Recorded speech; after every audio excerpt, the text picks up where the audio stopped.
Welcome back, everyone, to Issues of Faith. Talking about dealing with grief, we have the authors of a book, God Does No Wrong, and they have certainly dealt with grief. Jan Howse lost a 10-year-old child, and that's really what led to writing this book with her husband, Anthony Howse. And I wanted to ask, as we went to break, there are some, we've talked to people, how do bad things happen? How does God let bad things happen? And I've heard different responses. Sometimes they say, God is there for us after these bad. He's not responsible for them, but He's there to help us after. Correct. How do you, when you say God does no wrong, it's almost as if you're saying that He planned out the tragedy. What do you think? How does it go? Is He responsible for all things, or is He just there to help and comfort us in the midst of the difficult things that happen? Tough question. If you would have asked me during that time, I would have a different answer. Right. Believe me. But like I say, I argued with God for a little over 4 years until I got the autopsy report. And knowingly, as I did, in everything that God had given him to create something good in this world, and why him? I just didn't get it. And sometimes I still don't get it, okay?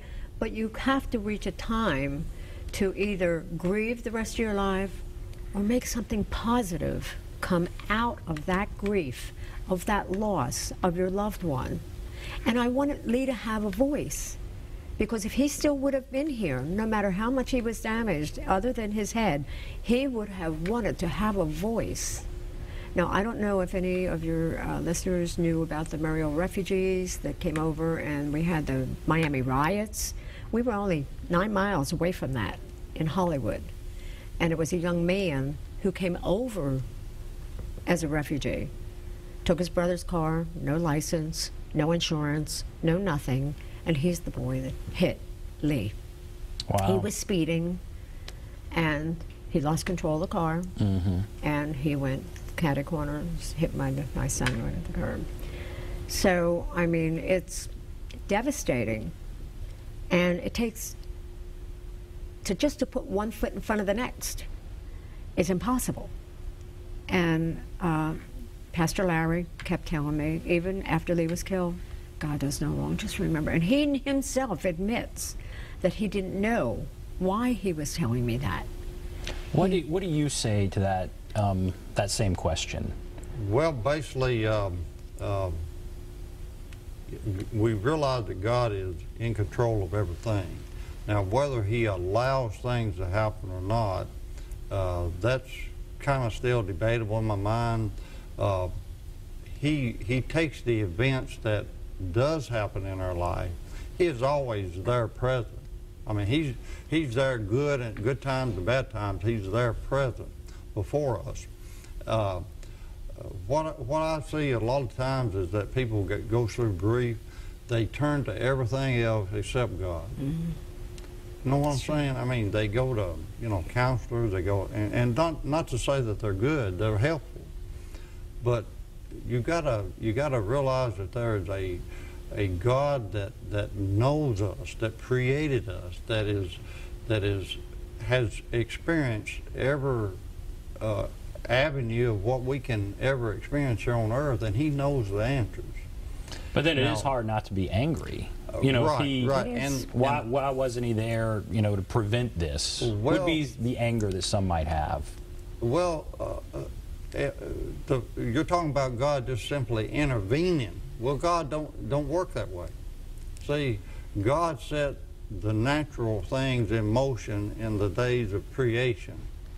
Now it's up to man to do this or that, or good or bad, or whatever. I mean, we have a choice now. And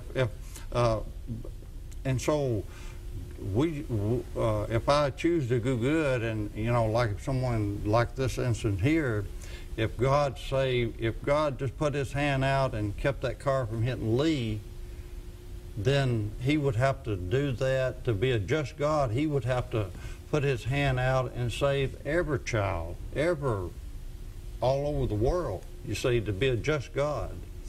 You see what I'm saying? So we come into a kind of technical situation, and whether it be hitting a car or a murder or what have you, he would have to put his hand out for everybody. So therefore, he has set the issues of life in motion in the day of creation, the cardinal things, the physical things in motion.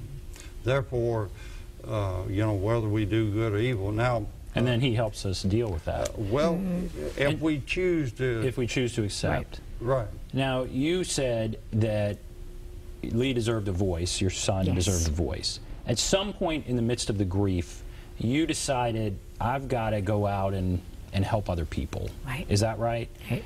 And I guess, would that be the advice you'd give to others? Because I know there are others out there that have experienced this kind of just terrible grief. What advice would you have? Well, what I did for Lee, and for me actually, in the long run, Lee was so smart in school. And I had him in Montessori school when he was 3, and they don't take them until 5. I don't know what they do now, but that was when he was little. So I started a preschool, very small. I only had like 38 children. And I had that for a little over a year. And I went along the learning process that Lee was being taught on a PACE program. Not the regular mumbo jumbo, you just color pictures and cut and whatever, you know. I parlayed that school into 142 children. From 6 weeks to 2nd grade. I went and got my teacher certification up to 4th grade. I had 9 employees. So after your son's death, you went and got your teacher certification. Correct. And you became a teacher. Correct. Oh, okay. All right. And did you do that with your son in mind? Yes. That's why you did it? Yes. And so how important was that to you? It was very important because my school went from 6 weeks old to 2nd grade. I had that school for 14 years. Out of that 14 years, I had 2 children that, after that 2nd grade at my school, went into 3rd grade. Everybody else went into 4th. It's the PACE program. If you learn something, we move you forward. We don't stick you in a box and say, okay, over and over and over and over. The children get sick and tired of hearing that. They want to move on. Give me something else, you know? And that's what we did. And do you find that people are able, do you find people are able to do that? I think in the midst of unspeakable grief, to go out and help others, whether it's through counseling or something else, is that one of the best things that you can do? Well, you do need to seek help. If just like Jan, she never did have any counseling at all. She just relied on the Lord, and you know, the Lord, with her faith, trusting in the Lord, and just, you have to let the process of grief play out, so to speak. You have to go through that process. You can't give yourself the time to do that. Yeah, you got to give that time, and you may not never get the answer of why.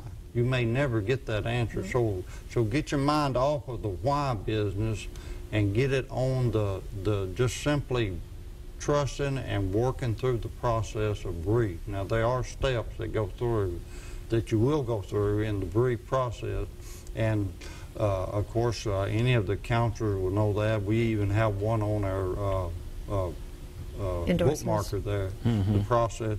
And then find a way to help others. Put your time into giving. Because that's medicine for her, just like the, you know, it helped her to get through the grief, because she turned that, you know, just not doing anything, just simply getting consumed by all the grief. She started to using her energy to move forward, to, you know, do something positive and reconnect her life. It's kind of like a wagon wheel. Sometimes your life goes down to the hub, and then you got to start putting the spokes back in it and create the wheel again. So now, after all these years, she's done that, and once you do that, you know, James says, the trying of your faith worketh patience. And so you become a better, stronger person.